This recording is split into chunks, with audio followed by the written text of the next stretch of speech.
In the Western world today, it was April 1st, known as April Fool's Day. But in some parts of Asia, it was the dawn of a new era. And some might say the dawn of a new error instead. Japan's new era gets a name, but no one can agree on what it means. That headline comes from the New York Times, so it must be true, right? In an email to reporters, a spokesman for the Prime Minister's office wrote that interpreting Reiwa as order and peace was, quote-unquote, not the intended meaning.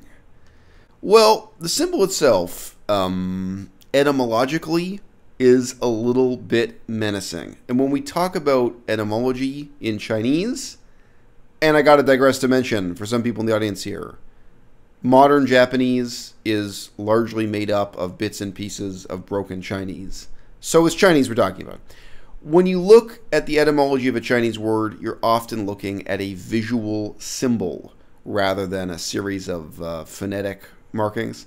And you can kind of squint with one eye and stare at this and kind of sort of make out that the bottom half of the symbol originally was a person kneeling in supplication.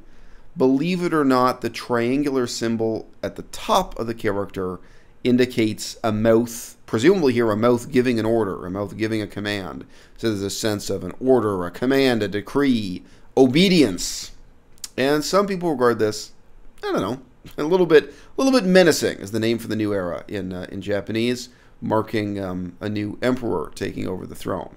But as I've pointed out here at the bottom of the screen, in context, it can also just mean the season, summer, winter, that sort of thing. And apparently it was just a poetic sense of the start of a new season that was the intended meaning. But, you know, the intended meaning is not necessarily the only one that matters here. So, leaving aside the New York Times, let's go to a much more reliable source of information. People chatting about this on Twitter. The name of Japan's new imperial era, which comes as Emperor Akihito prepares to abdicate, has been revealed as Reiwa. Prime Minister Abe is set to explain how the government arrived at this name, but the characters mean command/order and peace. So, again, you know, does it really mean command, order? And look, the second half of the word in modern Chinese just means and. A-N-D is the most common use of it. It's a conjunction in the middle of many, many sentences. It's one of the first characters you learn. Well, I understand her perspective, but we continue. She balked at this character, but it does come from a poem in ancient Japanese. And in that poem, in context, it's describing the scent of plum blossoms traveling with the wind in early spring. Someone replies, I don't feel good about this character. The poem feels out of place in the current situation. And these two symbols put together, it looks cold to me.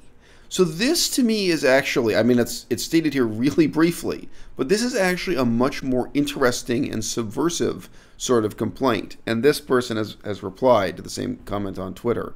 And so the issue is not the meaning of the characters as correctly written, but if you add just two small lines to the left, this is the much more commonly seen character in both Chinese and Japanese, meaning cold. And then guess what? The problem isn't just cold, but when you put these characters together, you get lung he, and this doesn't just mean cold peace, as in the opposite of Cold War, but it now has a really ominous political meaning, especially when it's describing a current era in Japanese politics. So that seems to have been a possibility that the Japanese government didn't consider or didn't take seriously, the association between these two characters that are not identical, but one is going to remind the reader of the other, and one is more commonly used than the other, so I don't know. At the very least, this is an unfortunate coincidence.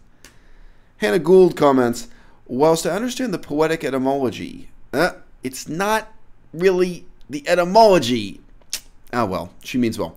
Whilst I understand the poetic etymology, it seems odd that the government would pick the term given its more familiar, bureaucratic, if not authoritarian overtones. So she's mixed up which side is the etymology. The poetry is the context they are pulling it from, where it just means the season. The etymology of looking at the character in isolation is what has the authoritarian overtones. But look, the fact that these people are confused, the fact that the authors at the New York Times are confused, means there's something confusing. That means there's something here to be confused about. So, probably a poor choice. All right, so this symbol comes from, the name of the season, month of good fortune, in the first stanza of the poem, and it translates to the early spring of good fortune. Don't try to attach a context to it that simply isn't there. Again, I sympathize, but the problem is, on the one hand, looking at the character in isolation without the context, and then secondly, this resemblance to the close similarity to the other character, meaning cold, and that has a uniquely awful meaning when it's combined in this particular way in a political context. So, interesting games we play. Doesn't the collection of poetry translate this term as good or excellent and harmony?